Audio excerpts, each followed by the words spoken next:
बोलो जय श्री राम। श्री राम जी व श्री लक्ष्मण जी संवाद। बात उस समय की है जब श्री राम जी 14 वर्ष का वनवास काटकर वापस अयोध्या आ गए थे और राज किया करते थे। प्रजा श्री राम राज्य में बहुत सुखी थी। कर बहुत ही कम मात्रा में लिया जाता था। सभी को न्याय मिलता था। एक रात कोई स्त्री न्याय मांगने श्री राम जी के दरबार में आई। उस समय श्री राम जी विश्राम कर रहे थे। पहरेदार ने लक्ष्मण जी से कहा कि कोई स्त्री न्याय मांगने आई है। तो लक्ष्मण जी ने उन्हें बुलाया और समस्या पूछी तो उस स्त्री ने कहा, मैं अपनी समस्या श्री राम को ही बताऊंगी।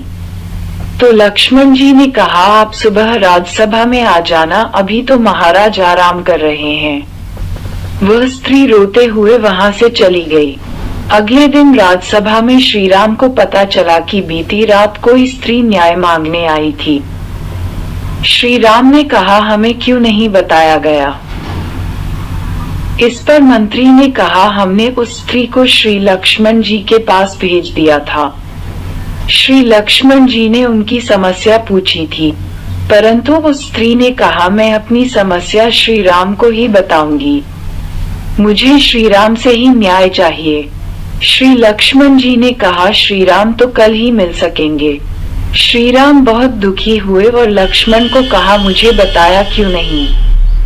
इस पर लक्ष्मण जी ने कहा, महाराज आप विश्राम कर रहे थे इसलिए हमने आपको नहीं बताया।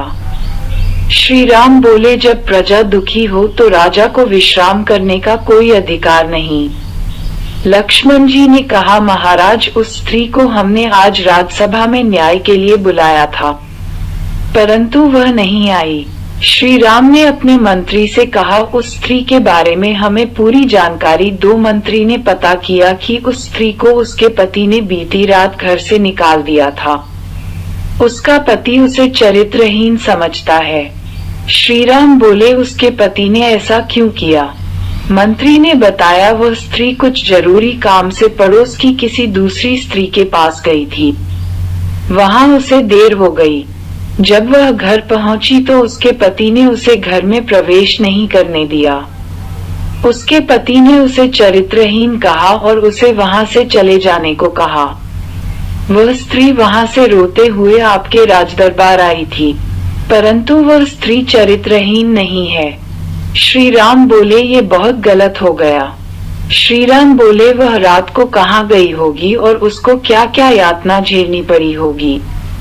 इस पर लक्ष्मण जी बोले, महाराज इसमें हमारा दोष तो नहीं है।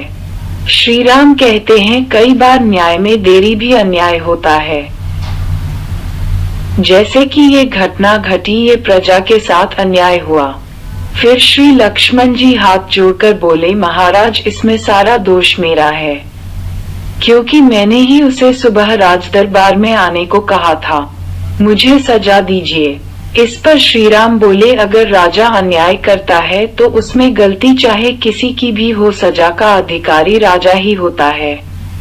अगर राजा किसी अपराधी को माफ करता है तो उसके अपराध की सजा स्वयं राजा को भुगतनी पड़ती है। फिर श्री राम ने कहा, उस स्त्री का पता लगाओ कि वो कहाँ है और उस स्त्री को पूरे सम्मान के साथ राजसभा में पेश करो। उसके पति को भी राजसभा में बुलाया जाए ताकि हम उस स्त्री को न्याय दे सके। और लक्ष्मण जी को श्री राम ने कहा कि आगे फिर कभी कोई मुझसे विश्राम के समय भी न्याय मांगने आए तो मुझे उसी समय बताया जाए, क्योंकि राजा प्रजा का सेवक होता है। अगर प्रजा दुखी है तो राजा विश्राम नहीं कर सकता। बाद में श्री राम ने उस स्त्री को उसके पति के साथ घर भेज दिया और न्याय किया। बोलो जय श्री राम।